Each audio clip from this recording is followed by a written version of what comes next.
Meestal meer onrustig. Die hebben iets van, wat gebeurt er nou al hier? En nou ja, we hebben ook zoiets van, deze jongen wordt wel weg van Veenwouden. Veenwouden wil duidelijkens over het nieuwe MFC.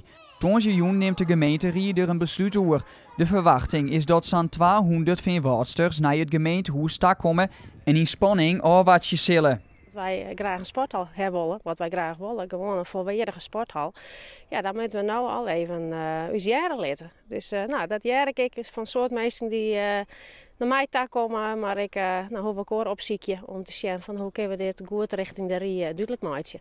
Bewenner Wietse Werkhoven zal aanwezig wezen bij de raadsvergadering. Hij spreekt uit namen van de sportverenigingen uit het dorp. Jong concentreer ik me op de argumenten voor het sporten. Dus als een sportzeel heeft, dan heeft het maar 2 velden en een sporthal heeft 3 velden. En dat betekent dat het met 3 velden vol flexibeler is.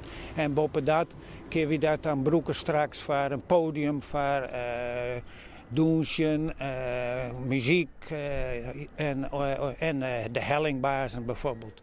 Als statement en oproep hing er sportkleding onder de waskline, maar erbij een groot spandoek. En dat trok een soort aandacht bij de inwoners. Terecht. Ik vind dat Veenwouden een keer beter op de kaart gezet moet worden. Het is altijd het sluitstuk van de gemeente. Het is altijd Damwouden, het is altijd Zwaversteinde, Rinsumergeest, noem ze maar op. Veenwouden is altijd het laatste en dan is er altijd geen geld meer. We werden wat op een zitspoor gezet, vanwege mijn uitstel en bezuinigingen en toestanden. Ja, we lezen het voortnemen, hebben we het idee. Het komt net van de grond, dus ja, dat is het hele punt. Ja, vind ik prachtig. Ik vind het hartstikke mooi om het op die manier even duidelijk te maken zien en dat mensen het zeggen. Ik bedoel, via de sociale media en dat soort dingen krijgen mensen natuurlijk wat van mij, maar ik denk dat het mooi is nou ja, dat mensen op deze manier ik zien leren van jongens, het gaat nou even nergens om en al hier nooit dan wat van jong.